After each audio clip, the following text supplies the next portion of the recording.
Today is May 7th, 2024. Welcome to Native Calgarian. Oki, Naganago, Mekoche, Chestakom Aki, or Dekots Nago Tine Siku. My name is Red Thunder Woman. My married English name is Michelle Robinson, and I use she, her, they, them pronouns.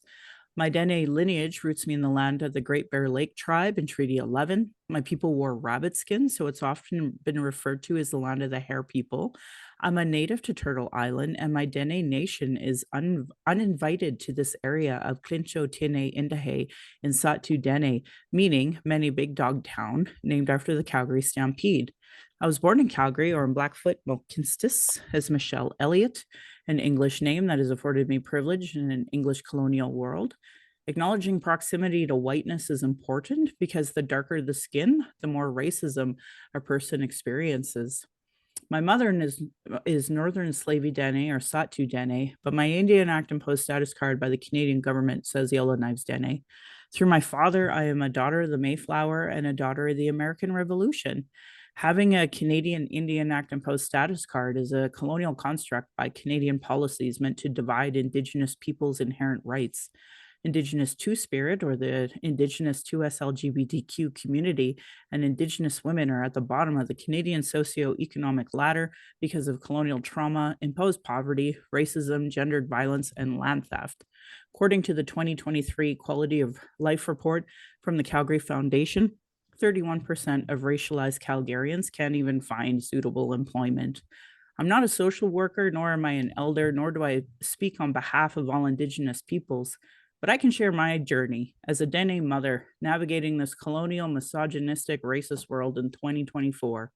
As a trauma-informed Dene woman who has attempted to join harmful colonial parties, spent money to be at expensive conventions, left my home to travel to those conventions, just to vote on incomplete policies that still allow the incarceration, a denial of justice, denial of health services, racism, colonial trauma, and genocide of Indigenous and Black peoples.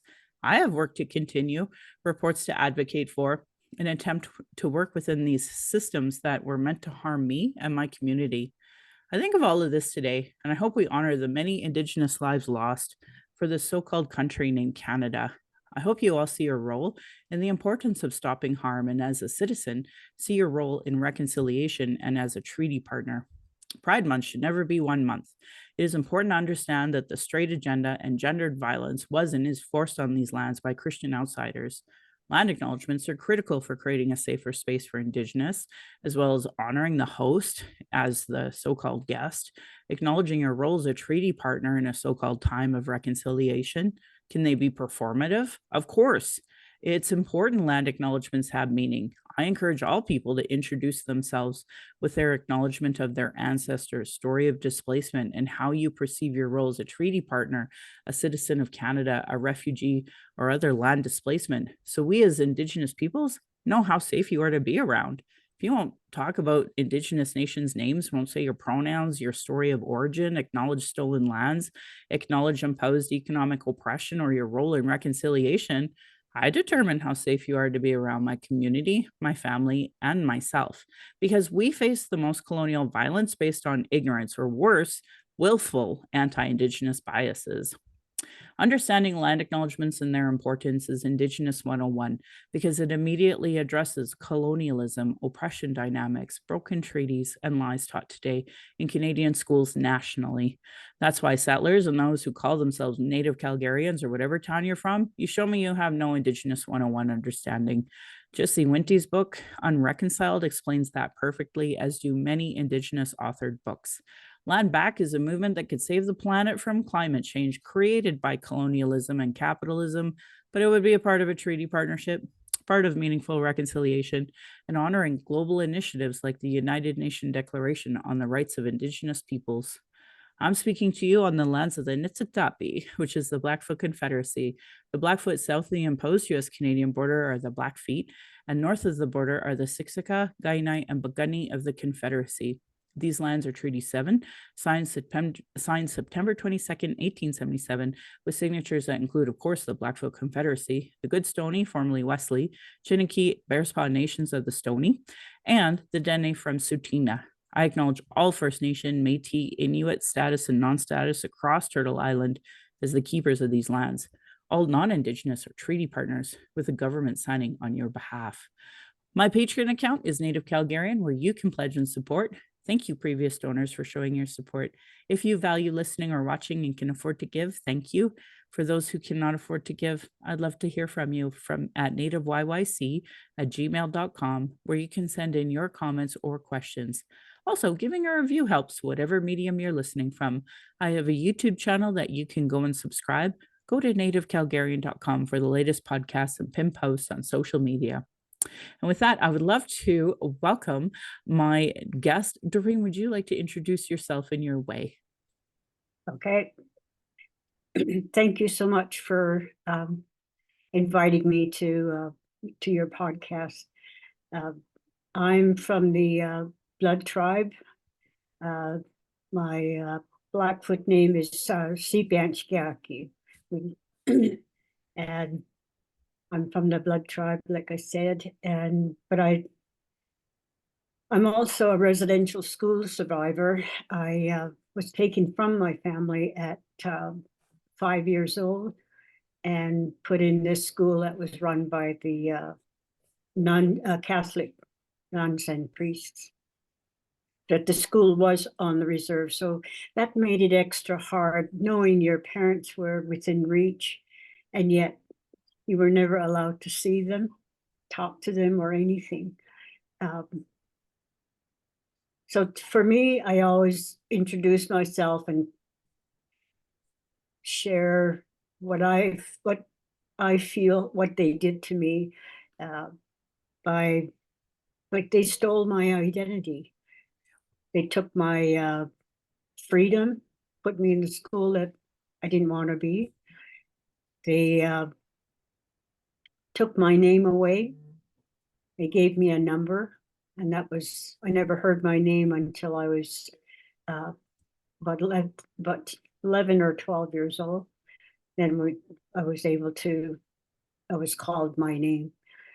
Before that, it was always a number. Usually in the late 70s, 75 was always my number. I was such a little person. And they took my language. I was not allowed to speak Blackfoot. I was only allowed to speak English. And if we were caught speaking Blackfoot, we were given a strap. We were punished for every little thing you could think of. A lot of at least a lot of my friends are deaf because we were hit so many times on the ears, on the side of the head. I've got one ear that I have hearing loss. And health-wise, they experimented on us. We got shots with given not for preventative reasons, but they injected us with diseases. And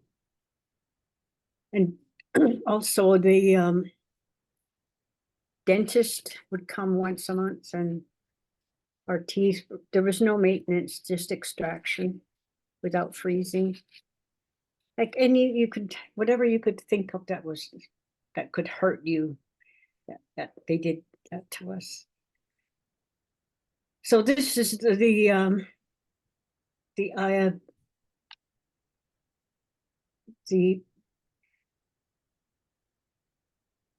I get emotional, so just give me a minute. This generation with me, that's the last of us survivors from residential school. And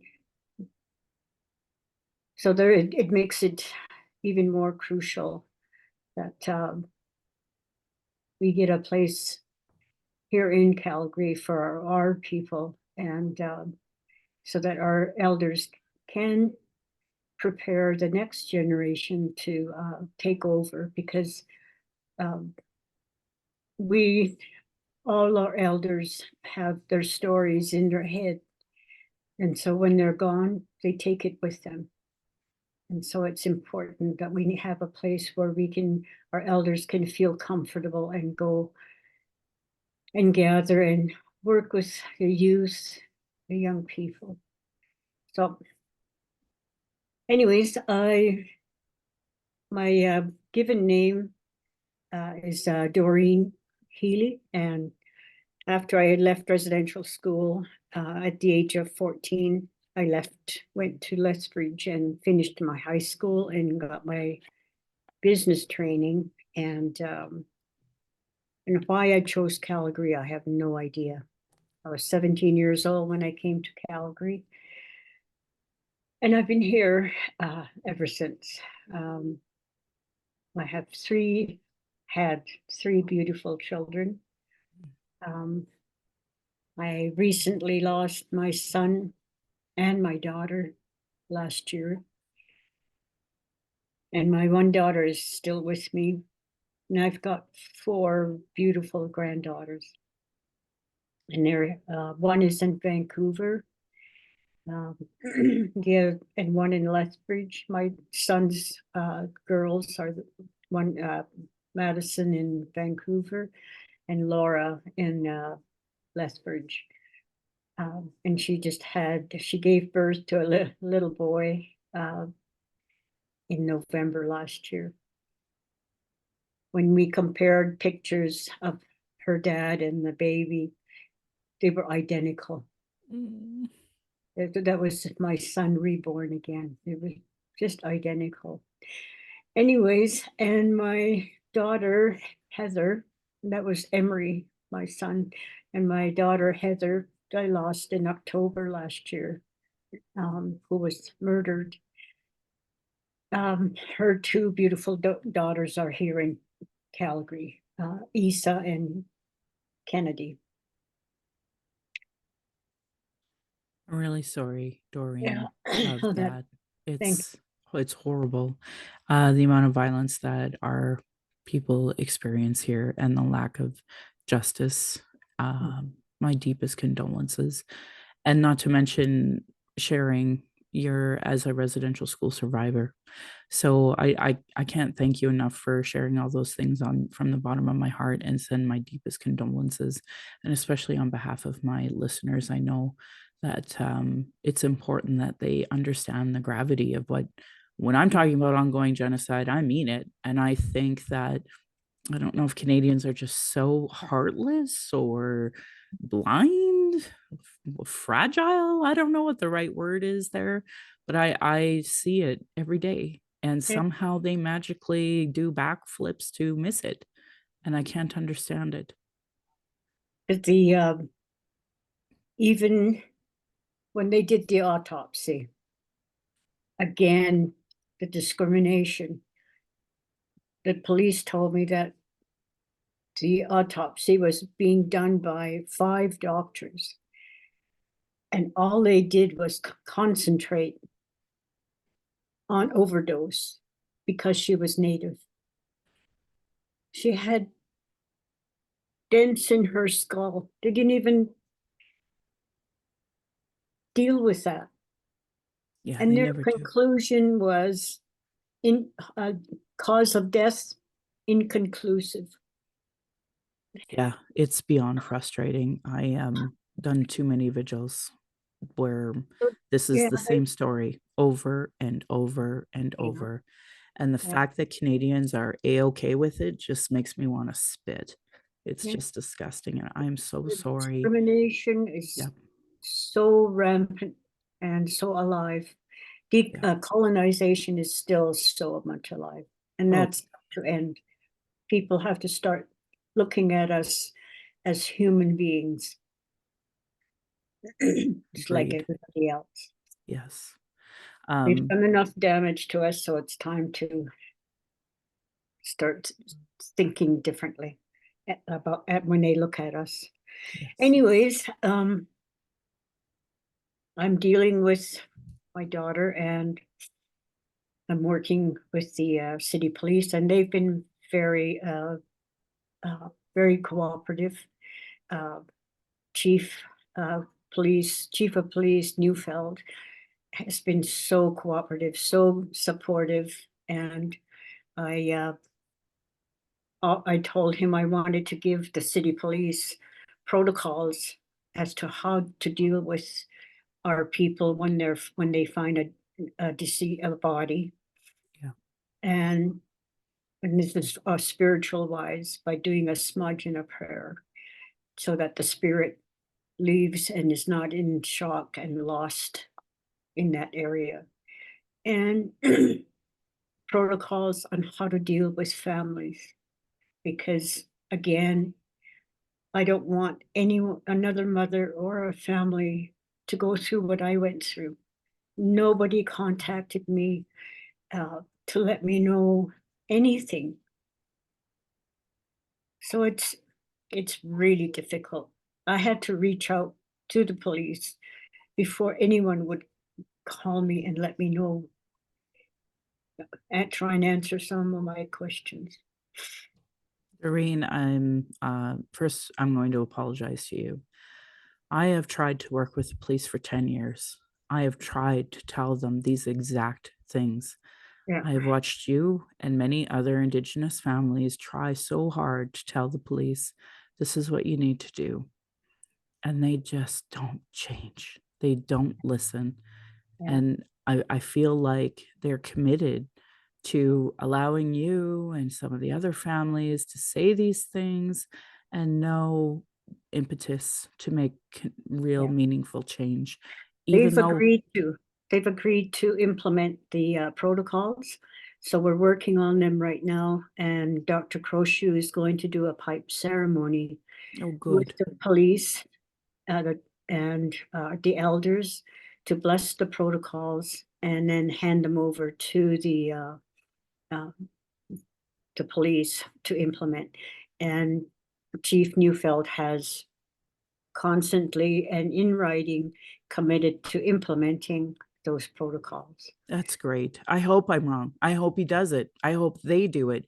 And I hope I never have to do another vigil where I have another family member tell me exactly what you just told me again. I pray for it. And I that's hope what they'll I do it. told them. I said, I Yeah. don't want this to happen ever again Yeah. to our people. Yeah. It's just too painful and too horrible for a grieving family. Mm-hmm. Agreed. I'll Gee. keep you in touch with as to how it's going. Oh, that's wonderful. Thank you. Thank you, Elder. Um, I know that for me, it was a real honor to have you come on today to talk about the Indigenous Gathering Place and what this means to you. As a niece, as a granddaughter of residential school survivors, I have tried to talk to people about the need for this and talk about Indigenous issues in general. And what are your thoughts about how this project has been going and how it's developing? Honestly, it's just like Sheryl-Ann can attest to.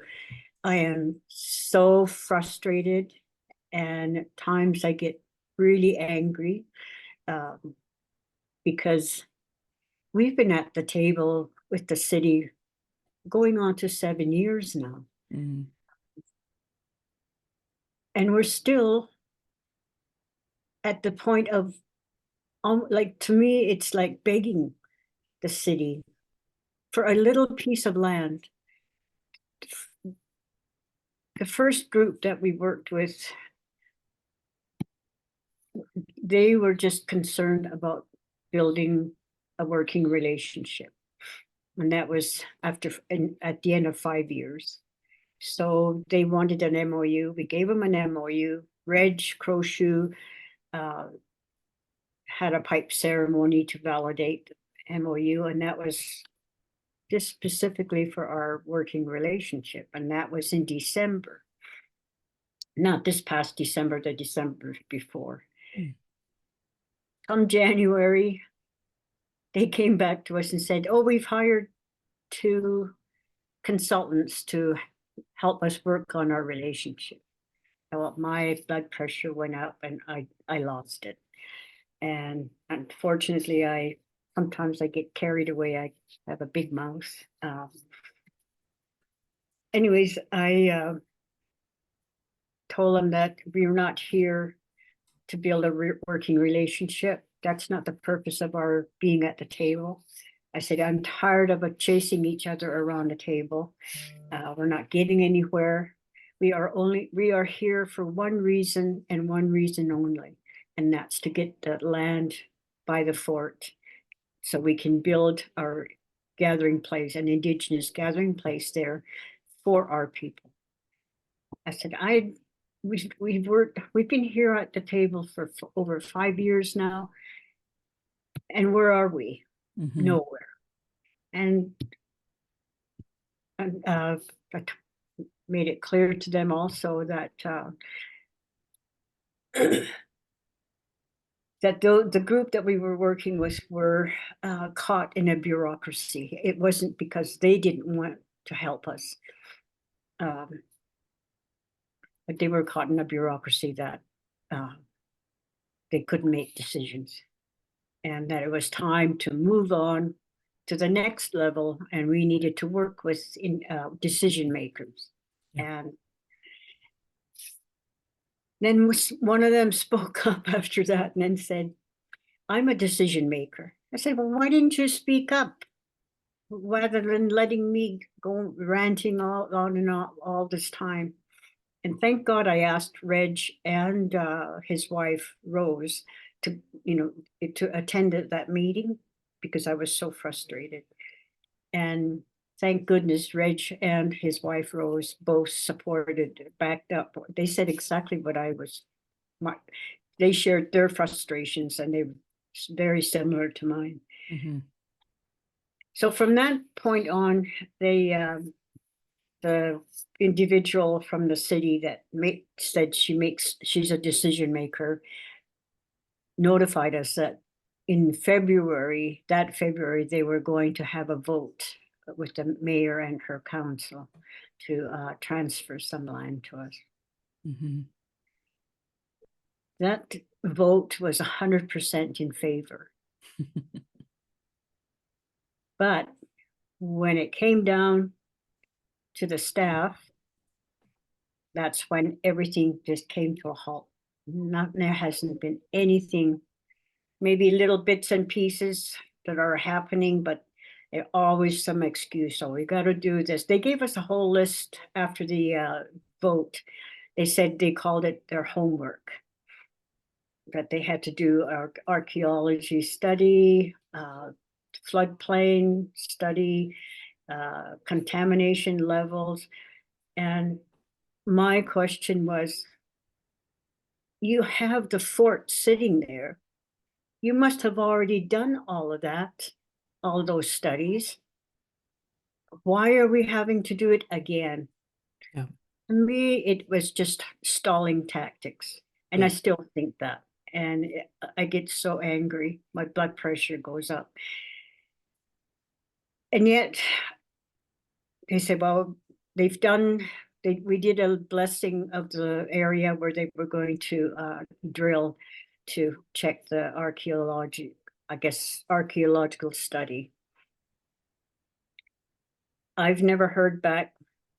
What did they find? Have they done the digging, and what did they find? All of that stuff. I have no idea. I haven't heard. Maybe the board has.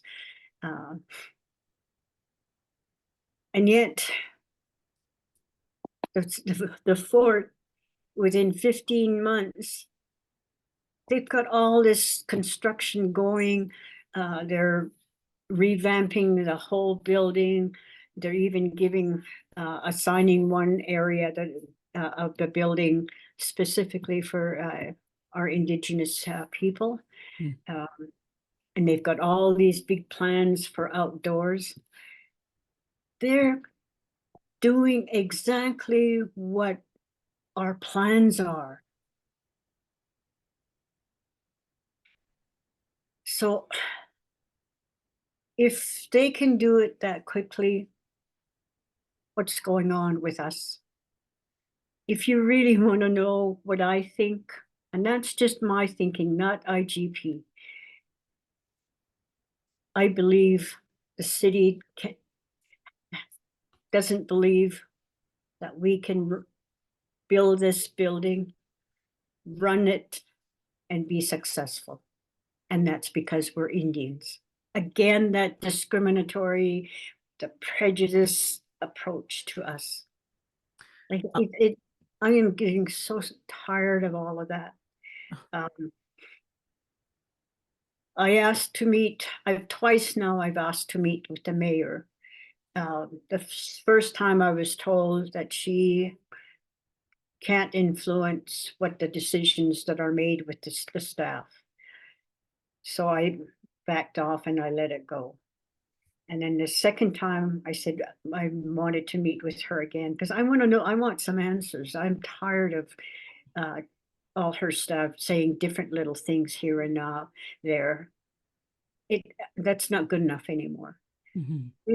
There was, I think, 2 or 3 groups before us, before IGP Society, that tried to get an Indigenous gathering place. They all quit because they got so frustrated and they never could get anywhere. Yeah, these So colonial barriers. Yep. Yeah. And so I told the city, I said, if you think I'm going to give up and walk away frustrated, I said, you've got another thought coming because I am not giving up.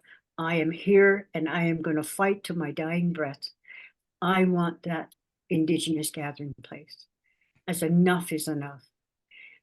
There's all these newcomers that are coming to our city, and they've got their mausoleums, their temples all over the city. And this is Treaty 7 lands. Do we have a building? What's wrong? What's wrong with this picture? We have the Métis have been successful in having their buildings, which I commend them for that, being able to get them done. But we as First Nations people need our own building. Mm-hmm. And we are Indigenous led by elders, because the elders, when we first started, we had a workshop and then we had all the elders. There's about 45 to 50 elders that came, and we had a workshop. They told us exactly what they wanted in this building, how we were going to use it, what they wanted it to offer. It was a multi-purpose building. The most important thing was that was the heart of it's going to be the heart of our people. Right now we have nothing. We're so sick and tired of asking for permission wherever we go, if we can do a smudge. I'm just so tired of that. This is our land. Yeah. Why do we still have to ask for permission? I'm a residential school. I was always asking for permission. My parents and my grandparents had the Indian agent they had to ask permission from. We had to get a pass, a 48-hour pass, in order to be able to leave the reserve. But if you didn't come back home within those 48 hours, you were put in jail or you had to pay $250. Well, back in those days, who had $250? So they always went to jail. Yeah. So I'm tired. We're just tired of asking for permission. Yeah. It's time. This is our country. This is our land, Treaty 7. We shouldn't be calling it Indigenous, the fort, the area, the area. We should be calling our project Mohkinstis, and that's Calgary. Yes. This is our land. The city is on our land. Yes. 100%. So the project should be called Mohkinstis, but that's where we are. Yes. And we need to we need decisions, and we need help from the city, from people who are listening. Please support us. Time is not on our side. And when I say time, it's not the clock, the Western time frame. It's like I mentioned before about my generation. Us elders, our reg calls us the filing cabinets. When our elders are leaving us because they're at the age where they're getting sick or they're passing. And once they pass, all that information they take with them. Yeah. Because they have nowhere to go every day where they can sit with the next generation to prepare them and tell them these stories and pass them on, and to also work with our youth. Our youth are lost. They don't know they have no identity. They live in that cell phone. Two young people could be sitting on the same Chesterfield. They won't talk. They'll just text back and forth. Yeah. Our elders need that space where they can work and bring our youth back so that they can be proud of who they are. Right now, they've got nowhere to go. And wherever they go to ask for services, again, the discrimination, the prejudice, and they don't get no help at all. There was the statistics that were shared on the news that 50% of all Indigenous people that go to emergency are all turned away with no service. And that's again how the white society thinks of us, and they don't even care to help us. Yeah, I'm with you. I get very upset and angry that the Alberta Health Services, the city of Calgary, they don't have anti-racism policies in place. I mean, come on, it is 2024. They've been baby spoon-fed the information, and they just refuse to implement it. And I'm glad you have a great relationship with Mark Neufeld and the Calgary Police, but I'm going to be frank, they have been spoon-fed that information too for decades, well beyond me, well beyond us. We have folks that are in leadership now who tried really hard to make changes there, and they had to leave and go into leadership in different ways because of this ridiculousness. Yeah. So from my point of view, I have no more patience for this. I mean, 1996, the Royal Commission on Aboriginal Peoples came out. That report was available to them since 1996. They have no excuses. They are choosing to be this way, and that's the Wolf report. Wolf report. Do you remember? I think that was in like 87. And yeah, the Blood Tribe Police came out of that, but that bigger picture is that it's still not really understood by both the RCMP as well as the Calgary Police. And it's like, come on, you guys.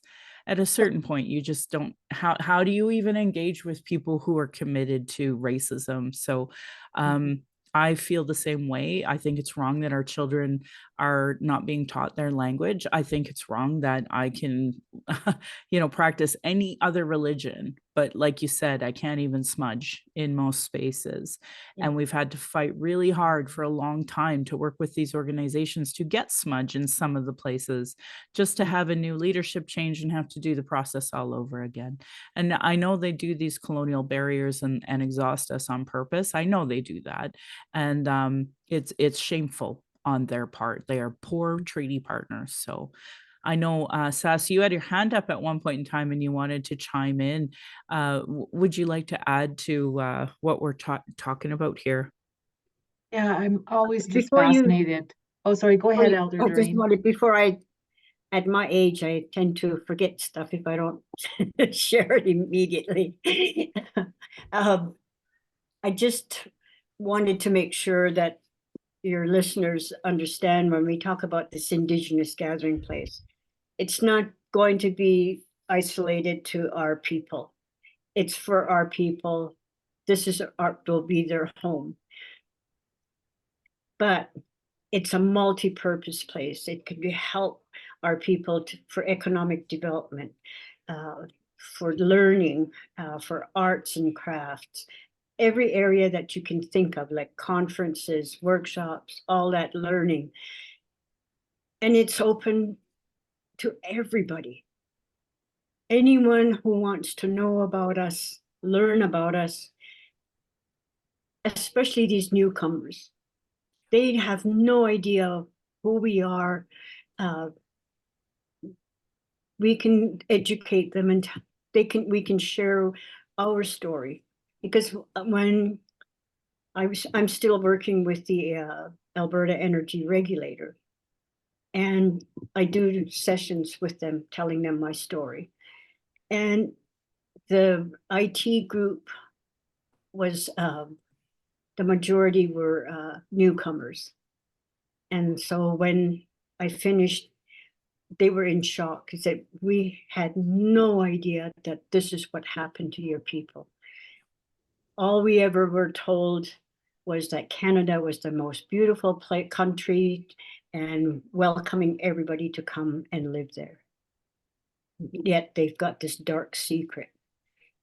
So nobody knows of what the government did to us. So Yep. it's a multi-purpose building. Everybody is welcome. But the most important part is that it's the heart of our people. It's going to be the heart of our people. I love it. I'm grateful. Thank you, Elder. Sass, did you want to chime in and add to that? Sorry. Yeah, I could listen to Elder Doreen for all day, all night, and I just have so much respect for the history and the strength that you're taking forward, Elder Doreen, under such challenging circumstances. So I wanted to just acknowledge the strength that it does take to take on the colonial structures and systems, and that the power imbalance is alive and well. And so when we're working and our elders are working tirelessly on something that was generated from Canada for truth and reconciliation, that it takes 3 to 5 times as much effort to move things forward because of the colonial structures. So there hasn't been a decolonization of the structures. So I don't know how you have indigenization of legacy ways without decolonization of the systems. So when we're working on building an Indigenous gathering place for over 10 years and very closely with the city over the past 3 years with formal agreements in the Western Way, it is frustrating when we see other projects mobilize quickly, rapidly, and get approved, and money and resources are invested in them. And ours is not. It is very frustrating, and we're being asked to help the colonial structures design ways to engage with Indigenous peoples. So we're actually shouldering the burden of the problems that were created in the first place. Mm-hmm. And we are being put into a game of survivor where other colonial systems are outwitting, outpacing, outresourcing us. And that is a clear call of power imbalance. Mm-hmm. So the burden is put on the marginalized people. Yeah. And it is so frustrating. And for me, it's heartbreaking to listen to Elder Doreen and our other elders because time is running out. Yeah. And they're breaking treaty. We're supposed to be equal. There's supposed to be equal understanding and representation, and it's never been that way. And I try really hard to describe this over and over in every podcast. And somehow, like, these racists just goes in one ear and out the other. So I'm really grateful you both took the time to really explain it from your perspective, because I am a big believer that maybe if they hear it from other voices, maybe it'll start to resonate how goddamn racist they are. I apologize for my language. I'm just so exhausted trying to work within these colonial systems, knowing that we are just passing the torch. And I don't want my daughter to have to fight this fight. I want my daughter to learn her language. I want my daughter to learn her teachings. I want my daughter to be zooming in with the Satu Dene elders. That's what I want for her. But we're not there because colonial structures from the city to the province to the country continue this perpetuation of systemic racism against Indigenous people. And until people start to understand that, and my hope is that they heard in both of your voices, contact your city councilor and tell them to get on board and reduce these ridiculous structures in place so that we can get an Indigenous gathering place going. It's not from a lack of work on your part. It's not from a lack of work on all of the other people before you. It's literally the city choosing to be the barrier. So please go ahead, Sass. Yeah, and if we flip this, everything you said is true. And I look at the North American Indigenous Games coming in 2027 to our city, and I look at the 150th anniversary of the signing of Treaty 7 in the same year. And when we welcome these guests and our athletes compete in the North American Indigenous Games, where are they going to gather? Where are we going to host? And how is that possible that we're courting and wanting the North American Indigenous Games, which I'm so excited about, and yet we can't even mobilize a place to gather? So we are losing opportunities. This is as much about history not repeating itself again. You'd think the city would be so embarrassed. They don't have a place to say, this is the Indigenous gathering place. This is where the heart is for our Indigenous people. Like, oh. Yeah, and they should be embarrassed. They should absolutely be embarrassed.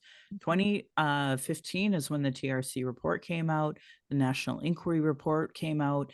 Like at this point, it is willful choice. And like I look at my own city councilor, he's been on that city council through all of this. He's never been an advocate. Worse, I seen him vote against some of our motions and I called him out, so he blocked me on Twitter. So, it is disappointing and depressing that this is the state where I can't engage with the premier. I can't engage with any of the elected officials because they are willful in blocking the very people that are trying to talk to them about these things.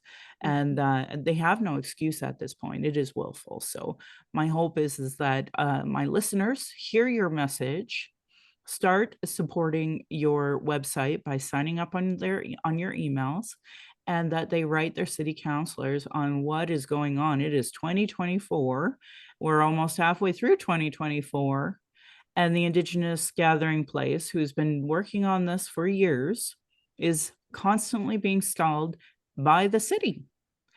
So this so-called indigenization that you're doing, your poor treaty partners, you're breaking treaty.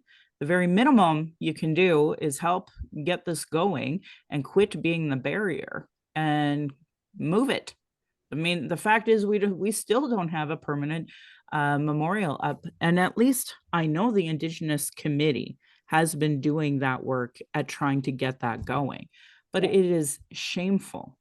It is shameful that it took the 215 in order for there to be any movement there. So please go ahead, Sass.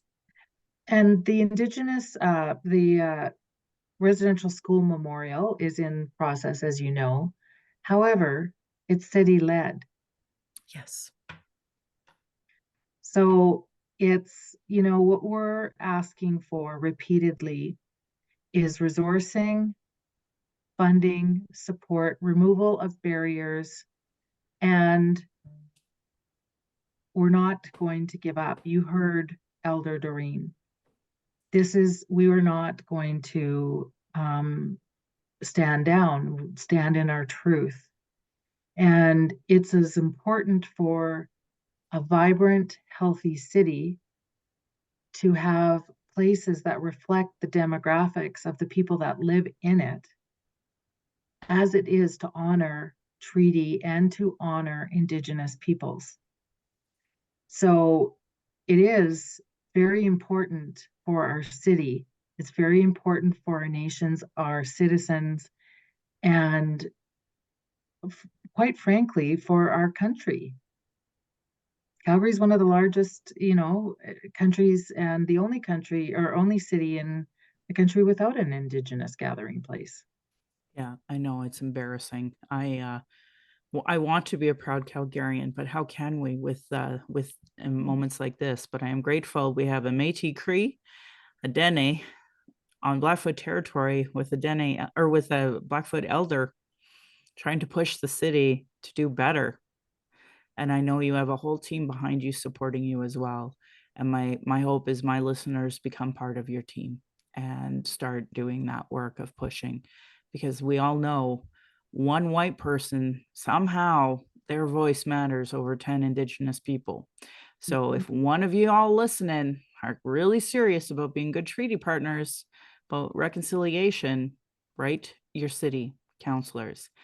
And for folks who are like, oh, Michelle, do you have like a copy and paste letter? Fine, I'll make you one. Copy and paste. If that makes it easier, please do the work. Like, geez, Louise. Anyway. Yeah, the city has I think 2 years ago, officially recognized the Black community in Calgary.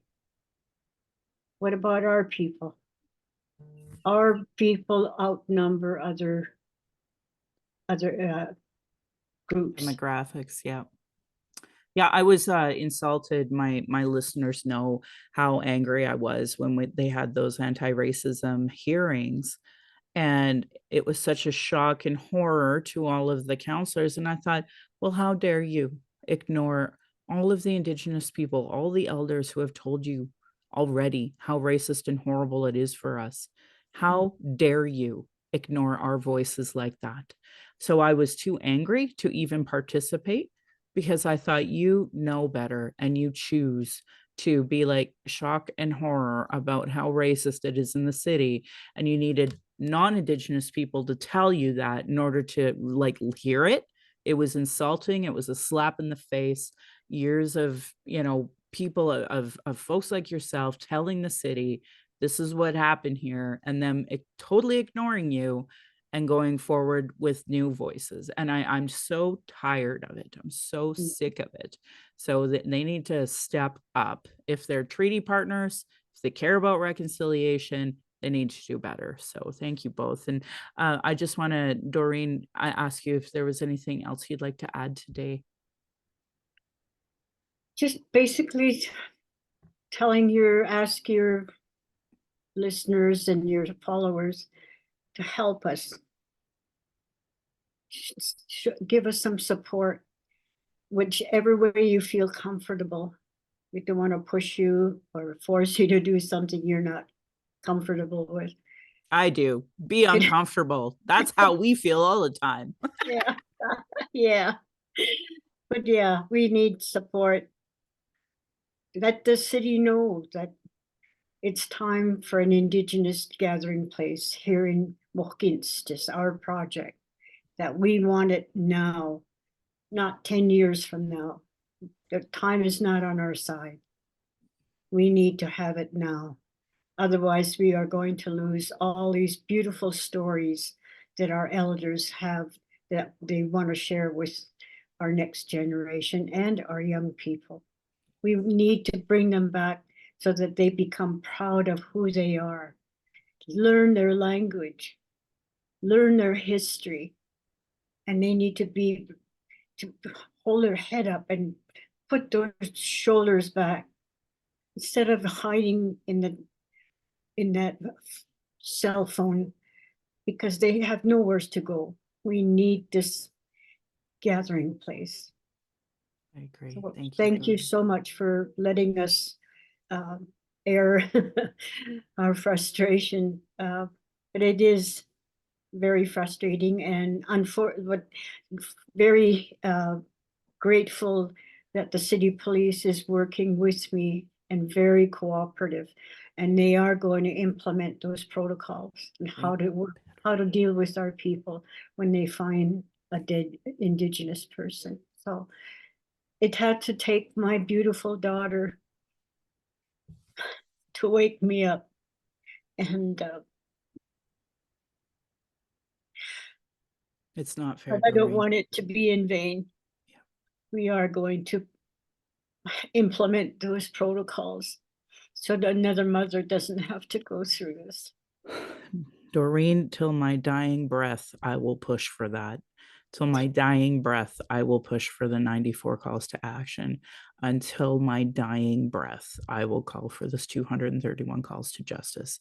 I think it is so disrespectful to you that every citizen doesn't understand the gravity of these calls and these organizations to not do better sooner, because unfortunately the things that you've just said about your daughter, I have heard so many other Indigenous parents try to engage with the city make these damn promises that they've never kept, and it's just hurt perpetuating this colonial trauma, and I'm tired of it. And so I just cannot thank you enough from the bottom of my heart for you sharing your truths, for you sharing your experiences and honoring us with that. And if nothing else, this episode just be people understanding the gravity of the very caretaker that this is your land, we are on your land, we're supposed to be in a time of reconciliation and truth,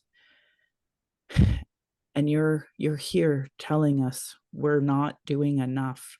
Because even though I am a Satu Dene, I can't understand as a treaty partner why we cannot push more, better, and in with the same goal. I hear the politicians claim they're trying to do better, but I just don't see the action. That big ugly claw of the federal government is always there. It's even in the process trying to get this piece of land in the city. It just never goes away. It's so frustrating. So thank you again for inviting us. Thank you, Michelle. It Thank is you my so honor. much. Yeah. Would you like to add anything else with us, Sass? Yeah, you've said it. Elder Doreen has said it. We are calling out for agreements to be honored through treaty, through the city, and we are asking for the listeners' help. Go to our website, get informed, and come join us on our journey. Oh, honored. Thank you both again. Thank you again, Elder Doreen, for sharing all of your experiences, as painful as they may be. I give a whole bunch of resources here on places to go for folks who are listening and then it triggers something and they need to talk. So that's the resources I'm going to give next. And again, you are invited anytime back. You are invited to interrupt me as I do my resources. And I can't thank you both enough for coming on and talking deeper about what's happening. Thank you so much. Honored. The very best to you in the future with your podcast. Oh, thank you so much. I'm honored that this podcast gives solutions and cultural safety training, cultural first aid, and all of them to create a safer space for Indigenous peoples, people of color, those with disabilities, and 2S LGBTQ to speak. According to the 2023 Quality of Life Report from the Calgary Foundation, 88% of racialized Calgarians feel uncomfortable or out of place because of their religion, ethnicity, skin color, culture, language, accent, gender, or sexual orientation, up from 75% in 2022. And I imagine that will go up higher for next year. I want to encourage people who are not sure where to start. Obviously, my podcast even airs the book club, but you are more than welcome to join my book club. It is open to the public. It is just a Zoom link so that you can be a part of it and enjoy it from home. We also have the Reconciliation Action Group that tries to push a lot deeper on these topics and issues, because we're just not seeing the action, and we're also not seeing Calgarians understand the gravity of their voice. And once we're more united, the more stuff gets done. I want to say thank you to so many organizations that have put out their information so that I can highlight and repeat it here. 84% of racialized Calgarians believe racism exists. That really should be 100%, folks, especially after all these committees and roundtables that had to be done, whereas only 66% of non-racialized Calgarians understand that racism exists. That's unacceptable. It needs to be 100%, folks. I want to say thank you to Cheryl Ward, Chelsea Branch, and Alicia Fritkin of heretohelp.bc.ca for what is Indigenous cultural safety and why I should care about it. Their work are cultural action tools, so please support Indigenous work like that as part of your settler understandings and reconciliation work. I'm just lucky enough to highlight and repeat them here. Internalized racism, lateral violence is another form of violence Indigenous and equity-seeking groups experienced by the structure of oppression imposed on these lands. Donna Bevins is an amazing person who's put together racialequitytools.org, tons of resource files on all sorts of subjects, including what is internalized racism. So if you are a part of an equity-seeking group like I am, I highly recommend understanding what that is, internalized racism, all sorts of things, so that we don't hurt each other and we lift each other up. Do's and don'ts for bystander intervention by American Friends Service Committee. So if you see an Indigenous person or a Muslim woman or a Black person being accosted, please learn what to do. Go to afsc.org and learn how to intervene in a way that's non-confrontational and de-escalates the situation. For the Asian community, we have a place to report experiences of racism. Go to acttoendracism.ca. They also have a phone number of 587-507-3838 where you can text. Anyone who follows me on my social media, I would love for you to watch the anti-racism organizational lead for the city of Calgary give a special presentation to their committee on the journey of becoming an anti-racism leader. So if you haven't gone on YouTube and Googled becoming an anti-racism leader with the city of Calgary, then you're, what are you doing? I'm telling you, every podcast, go do that. Black Lives Matter activists Taylor McNally and Adora Nofor are being legally targeted by Alberta Justice and the Calgary Police. You can go to Stop the Stack YYC to learn more about that. Indigenous people have been talking about our issues, sharing our traumas in reports, commissions, and public hearings, just going to be regularly disregarded. No more. Honor our words, honor the treaties, listen to politicians and their policies and platforms. If they don't recognize equity-seeking groups in their budget with Gender Equity Plus, if they're cutting violence prevention programs and services, Indigenous education, uterus health choices, gay-straight alliances, lack of human rights for migrants, immigrants, folks with disabilities, know that your vote to that party directly negatively impacts marginalized people. Demand that they implement the Truth and Reconciliation Commission's calls to action, the recommendations of the Royal Commission on Aboriginal Peoples, the multiple reports on child welfare reform, violence prevention, 231 calls to justice from the National Inquiry on Missing and Murdered Indigenous Women, Girls, and Two-Spirit. Provincially, we have 113 pathways to justice. So all you blue voters should be holding your blue MLAs to account on it. The new Premier's Council on Missing and Murdered Indigenous Women and Girls, I don't even know if they've met. Municipally, we have the White Goose Flying Report. How many people, like literally we're talking about the Indigenous Gathering Place. It is 2024. How is there not more movement from the city of Calgary on this? Denying our reports is a form of abuse called gaslighting. Our people are experiencing extreme racism in every institution, from health, education to justice, with multiple reports that say the same thing. Demand change from election platforms and politicians. If they don't understand colonialism, racism, privilege, sexism, they have zero business running. This should be understood by all parties, local politicians, community organizations, sports clubs, and anything you can think of. Google articles on how non-Indigenous Canadians can become allies, because there's so many of them. Even the Calgary Foundation has a great ally toolkit that you can find on calgaryfoundation.org.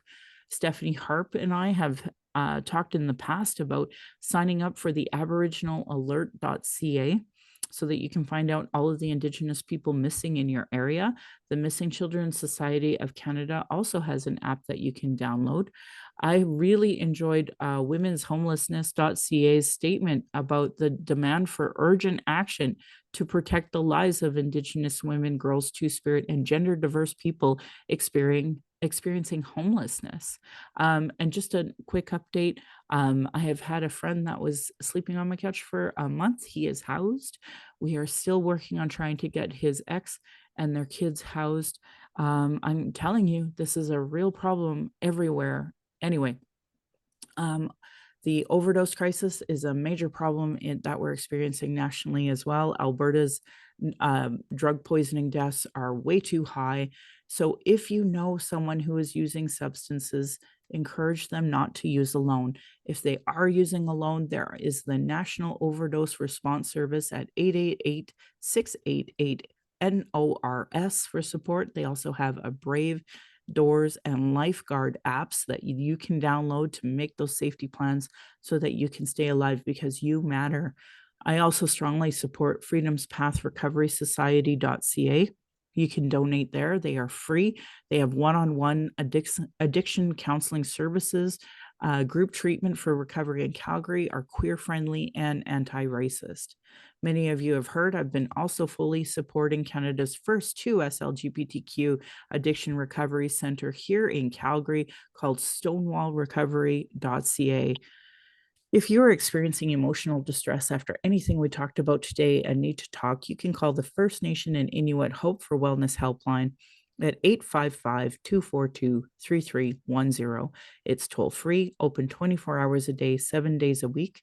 You can also go to their website, hopeforwellness.ca, where they have a little text box if that is your preference. If more related to missing and murdered Indigenous women, girls, and Two-Spirit, you can call 844-413-6649. Again, 24-hour toll-free crisis line, providing support for anyone who requires emotional assistance related to that topic. I wanted to highlight that we have a 60 Scoop Indigenous Society of Alberta, SSISA.ca. Indian Residential School Survivor and Family Hotline is 866-925-4419. Kids Help Phone still available at 1-800-668-6868, or you can text them at 686868. And they also have a live chat on their website from 7 p.m. to midnight Eastern Time. For our Native youth, we have a crisis hotline, 877-209-1266. For our LGBTQ youth line, they actually no longer exist, but you can text at 647-694-4275, or you can go to youthline.ca for more. They mainly have non-Indigenous wording.